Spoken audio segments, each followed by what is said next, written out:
उसका नाम रबर। वो एक कार कंपनी शुरू किया। नाम उसका डकोटा कार कंपनी था। वो चाइना से कम दाम में 4 कार खरीद कर अपने शोरूम में रखा। एक दिन रबर, ये क्या, एक भी ग्राहक शोरूम में नहीं आ रहे, कुछ ना कुछ करना होगा सोचकर अगले दिन पेपर में इश्तिहार दिया। उस दिन सिम्हालाल नाम का पहलवान उस पेपर में ऐड देखकर, ओहो, डकोटा कार कंपनी का रिव्यू करने के लिए चतुर और बलवान इंसान चाहिए, ये जॉब मेरे लिए ही बना हुआ है लगता है, कहकर सिम्हालाल रबर से जाकर मिला। रबर सिम्हालाल से मिलकर, आप पहलवान सिम्हालाल है ना, यहाँ पे क्यों आए, कार खरीदना है क्या? नहीं जी, इस पेपर में ऐड देखकर जॉब के लिए आया। आप तो पहलवान है ना जी, क्या आप कार रिव्यू कर सकते हैं? कर सकता हूँ। तो हमारे कार रिव्यू को करते हुए एक वीडियो बनाइए, उस वीडियो को YouTube में अपलोड करेंगे, क्या बोल रहे हैं? पहलवान ठीक है बोलकर उस दिन शाम को अपने साथ एक कैमरामैन लेकर आया। पहलवान कैमरामैन से, कैमरामैन, मैं अब इस कार के बारे में वर्णना करूंगा, तुम मुझे शूट करते जाना। पहलवान कार रिव्यू करना शुरू किया। स्वागत है, सुस्वागत है, हमारे देश में पहली बार डकोटा कार कंपनी वाले उनके प्रेस्टिजियस कार को लॉन्च किए, आपके सामने पेश कर रहे हैं। देखते हैं उनके कार के बारे में और उनके कार की खूबियां भी जानते हैं। पहले कार की खूबसूरती की ओर देख के, अरे वाह, ये तो बहुत खूबसूरत है, बहुत ही क्यूट है। ठीक है, फिर पहले हम जाके इसके इंजन की परफॉर्मेंस के बारे में देखते हैं, कैसा है जानने के लिए पहले हम जाके बोनेट उठा के देखते हैं, कहकर बोनेट उठाया। बात खत्म, बोनेट अपने आप निकल गया। पहलवान अचानक घबरा गया, ये क्या, ये बोनेट ऐसा निकल गया, बाप रे। और कोई बात नहीं, बोनेट के बाद साइड मिरर्स की ओर देखते हैं। देखिए ये साइड मिरर्स कितने स्लिम हैं, कहते हुए साइड मिरर के ऊपर हाथ रखा। बात खत्म, ठप करके वो मिरर टूट गया। पहलवान को क्या करना है पता नहीं चला, साइड मिरर का काम हो गया है। अभी हम डिक्की के पास जाते हैं।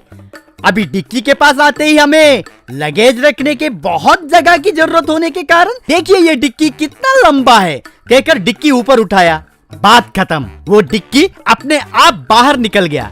ये क्या, जो पकड़ता हूँ वही निकलता जा रहा है, सोच के प्रिय दर्शकों, बोनेट निकल गया, साइड मिरर फूट गया, डिक्की निकल गया, इसके लिए कुछ मत सोचिए, ये रीयूजेबल करने के लिए होगा। मैं अब इस कार में बैठने जा रहा हूँ, देखिए आप ही बोलेंगे वाओ। वैसे पहलवान कार में बैठते ही वो कार के ब्रेक्स, टायर्स के साथ सब उखड़ गए। उससे पहलवान को क्या बात करना है समझ में नहीं आया। हेलो व्यूवर्स, देखा ना हमारे डकोटा कार कंपनी के रिव्यूज, आपको पसंद आया तो लाइक कीजिए, शेयर कीजिए, सब्सक्राइब करना मत भूलिए, बिना भूल के बेल आइकॉन भी दबाइए।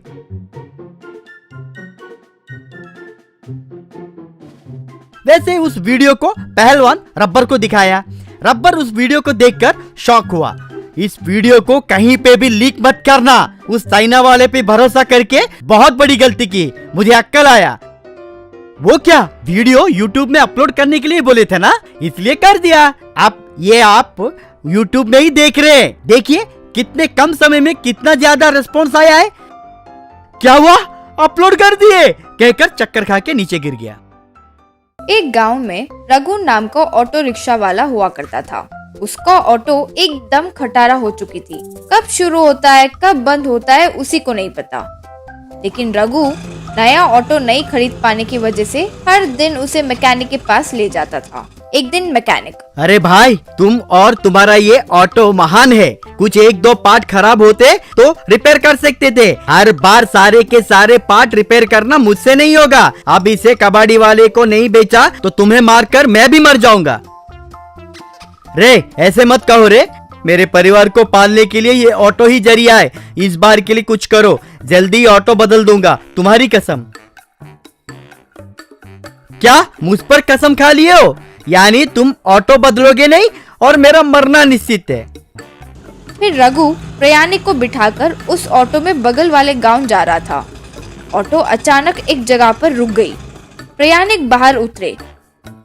क्यों भाई, हर दिन विनती करते करते ऑटो में बिठा देते हो। नंबर 1 कंडीशन में है, अब नहीं रुकोगी कहते हो, फिर लाकर यूं बीच रास्ते में छोड़ देते हो। अब से तुम्हारा ऑटो चढ़े तो हमें चप्पल से लेकर मारो। इतने में भुवन नाम का आदमी ऑटो लेकर वहां आया। भुवन उनसे, कहा था ना कि उसके ऑटो में मत चढ़ो। कितनी बार कहा कि मेरे ऑटो में ही ऐसे तैसे एडजस्ट करके बैठ जाओ, लेकिन आप लोग तो सुनते नहीं हो। आइए, अंदर बैठे हुए लोगों के गोद में बैठे, आइए आइए अंदर आइए, आइए आइए।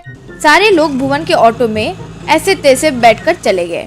उस दिन से रघु के ऑटो में लोग बैठना बंद कर दिए। इस तरह रघु हर दिन खाली हाथ ही घर आता था। क्या जी, आज भी सामान नहीं लेकर आए? बच्चे सुबह से बिना खाने के भूखे पेट हैं।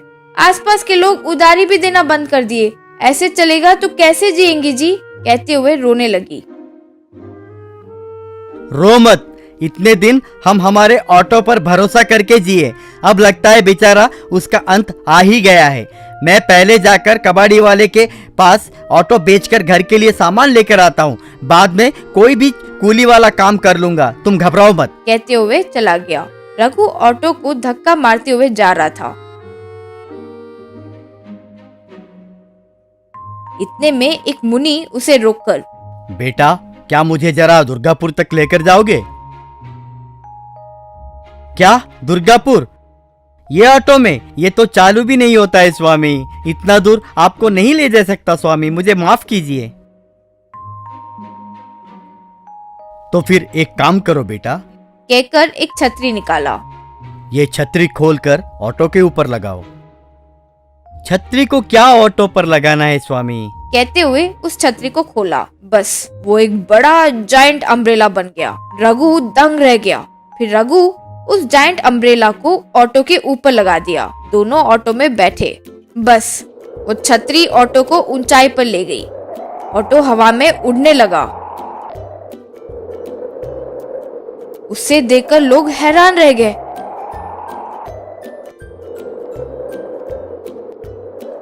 फिर वो छतरी ऑटो को दुर्गापुर ले गई। मुनि ऑटो से उतर के, मुझे मुफ्त में ऑटो में बिठाने के लिए ये छतरी मैं तुम्हें दे रहा हूँ। अब से तुम और तुम्हारा परिवार शांति से जियो बेटा। रघु उन्हें शुक्रिया अदा किया। उस दिन से वो गांव वाले रघु के ऑटो में खुशी से बैठने लगे। ऑटो के ऊपर मैं भी कहते कहते बैठने लगे। वो अम्ब्रेला उन्हें हवा में ले जाकर उन्हें उनके गांव पर छोड़ देता था। फिर रघु उस अम्ब्रेला को रिवर्स में घुमाकर केले के गुच्छे लाता था। उन्हें समुद्र से दूर रहने वाले लोगों तक पहुंचाता था। इससे उस गांव में केले के व्यापारी बहुत खुश हो जाते थे। इस तरह रघु अच्छे पैसे कमाकर अपनी पत्नी को दिया करता था। भगवान ने हम पर ऐसी कृपा की है। इस दौरान भुवन रघु से निंदा करने लगता। किसी भी तरह उस मायावी छतरी को छुड़ा लेना होगा, सोचता था। एक दिन जब रघु के घर पर कोई नहीं था तो भुवन जाकर उस मायावी छतरी को चुराकर बदले में कोई साधारण छतरी रख दिया। फिर भुवन उस जायंट छतरी को अपने ऑटो पर लगाया।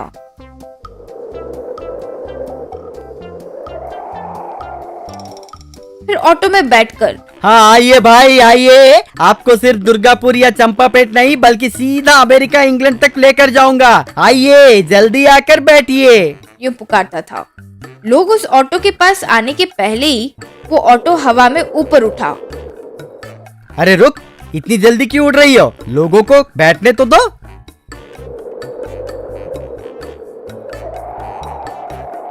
वो छतरी ऑटो को लेकर जाकर रेल पटरी पर रख दी।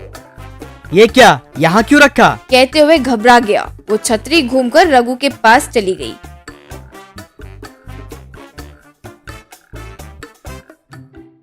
इतने में ट्रेन आने लगी। भुवन ऑटो को चालू करने की कोशिश किया, वो चालू ही नहीं हो रहा था। ट्रेन बहुत करीब आने की वजह से वो ऑटो से उतरकर भाग गया। ट्रेन आकर उस ऑटो को मारकर चली गई। हाय राम, मेरा नया ऑटो, ज्यादा की लालच में जो था वो भी खो दिया रे। पीयूष नाम का व्यापारी एक जंगल में पेट्रोल बंक खोला। उस पेट्रोल बंक में जॉब है सोच के त्रिपाठी नाम का व्यक्ति एड्रेस लेकर आ रहा था। पेपर में दिए ऐड में मैप होने के वजह से उस मैप को देखकर जंगल में इधर उधर भटक रहा था। आखिर में वो उस पेट्रोल बंक में पहुंचा। पैदल चल चल के थक गया त्रिपाठी। पीयूष से क्या है सर ये पेट्रोल बंक बोले तो कोई सिटी में, टाउन में, नहीं तो छोटे से गांव में होगा सोचा। आप क्या सर इस घने जंगल में बंक बनाए? यहाँ पे आके पेट्रोल डीजल कौन डलवाएगा सर? तू काम करने के लिए आया या सवाल पूछने के लिए? कोई भी धंधा खोलने से पहले मुनाफे के बारे में 2 साल पहले ही सोचना जरूरी है। इस आजू बाजू के हर गांव में पेट्रोल बंक बहुत हैं। उनके साथ अगर टक्कर लेंगे तो मुनाफा ज्यादा नहीं होगा। जल्दी ही इस जंगल को काट कर हाईटेक सिटी, उसके बगल में एयरपोर्ट खोलने जा रहे हैं, कहकर मुझे एमएलए का पीए ने बताया। इसलिए आगे की सोच रख के यहाँ पे पेट्रोल बंक डाला। वो काम अगर शुरू हुआ तो ट्रक्स, क्रेन, कार, जीप, आखिर में हवाई जहाज तक हमारे ही पेट्रोल बंक में आएंगे। तब हमारा पेट्रोल बंक इस देश में ही नंबर 1 पेट्रोल बंक बनेगा। तब तक धंधे में नुकसान भी होगा तो चलेगा। सर आप मामूली इंसान नहीं है सर, आप तो महान हैं। आपके पास से बहुत कुछ सीख सकते हैं, लेकिन तब तक मुझे तनख्वाह देंगे ना? तेरे तनख्वाह कहीं नहीं जाएगा। रोज इस बंक को ठीक से धोकर ठीक से साफ करना। मैं हर महीने में एक बार चेक करने आऊंगा। संभाल कर रहना। डर के मारे त्रिपाठी, मतलब सर इस जंगल में मुझे अकेला रहना होगा? अकेला क्यों तू रहेगा? इस जंगल में बहुत सारे जानवर हैं, उनके साथ आराम से खेल कूद कर टाइम पास हो जाएगा, कहकर चला गया। तब त्रिपाठी, क्या हुआ? जंगल के जानवरों के साथ खेलना है, कूदना है तो टाइम पास होगा। पैसों के लिए आके यहाँ पे फंस गया। क्या करे, काम भी तो जरूरी है। सब मेरी फूटी किस्मत है, सोचा। 1 महीने के बाद पीयूष आया। क्यों रे, सब ठीक ठाक है ना? तुझे देखकर तो ऐसा लग रहा है कि तू इस जंगल में मस्त एंजॉय कर रहा है। एंजॉय क्या, मैं खाक करूंगा साहब। यहाँ पे रोज बाघ और शेर आकर पेट्रोल की खुशबू सूंघकर यहाँ पे पेशाब करके जा रहे हैं। उन्हें देखकर मेरा भी पेशाब निकल रहा है। अरे वो देखिए, शेर आ रहा है।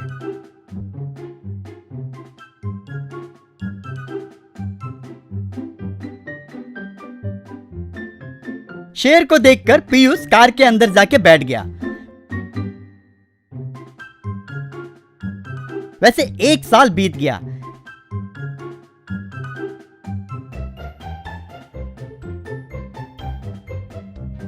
एक बार पीयूष उदास होकर पेट्रोल बंक में आया। तब पीयूष त्रिपाठी से, सब कुछ खत्म हो गया रे। वो पीए मेरे पास 10 लाख हड़प के झूठा इंफॉर्मेशन दिया। यहाँ पे कोई आईटी पार्क, एयरपोर्ट वगैरह कुछ भी नहीं खुल रहे। मेरे पास जितना भी पैसे थे वो सब इस पेट्रोल बंक में डाल दिया। अब इसे खरीदने वाला भी कोई नहीं होगा। अब मैं और मेरा परिवार सड़क पे आ जाएंगे। त्रिपाठी को पीयूष को देखकर बहुत बुरा लगा। मुझे बहुत दिनों से एक ख्याल था, पेट्रोल डीजल का हम होम डिलीवरी कर सकते हैं। वैसे बहुत लोग उनके बाइक, कार में अचानक पेट्रोल खत्म हो जाने के वजह से परेशान होते हैं। वैसे लोगों को वो जहां पे रहेंगे वहां पे जाके पेट्रोल डीजल मार सकते हैं। इसके लिए ज्यादा पैसा खर्चा भी नहीं होगा। मुझे एक रिक्शा, एक ड्रम खरीद के दे दीजिए बस। पीयूष को आइडिया पसंद आया।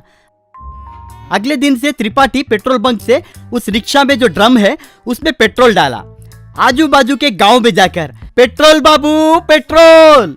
आप लोगों को पेट्रोल के लिए ज्यादा दूर जाने की कोई जरूरी नहीं है। आपके घर पे आके पेट्रोल मार के आप जहां पे हैं वहीं पे आके पेट्रोल मारेंगे। मिलावट कुछ भी नहीं है, 1 रुपया भी ज्यादा नहीं लेंगे। बहुत लोगों को वो आइडिया पसंद आकर बाइक्स में, कार्स में पेट्रोल डालना शुरू किए। जल्दी पीयूष एक ऐप तैयार किया। लोग उस ऐप में अपना लोकेशन डालते ही बस वो जाके उनके रहे जगह पे जाके पेट्रोल डीजल मारा करता था। कुछ दिनों में ही पीयूष का व्यापार बहुत बढ़ गया, मुनाफा भी आने लगा। एक दिन पीयूष त्रिपाठी से, तुम्हारा ये एहसान मैं जिंदगी भर नहीं भूल सकता। मैं अपने मुनाफे में से 20% तुम्हें दूंगा। त्रिपाठी बहुत खुश हुआ।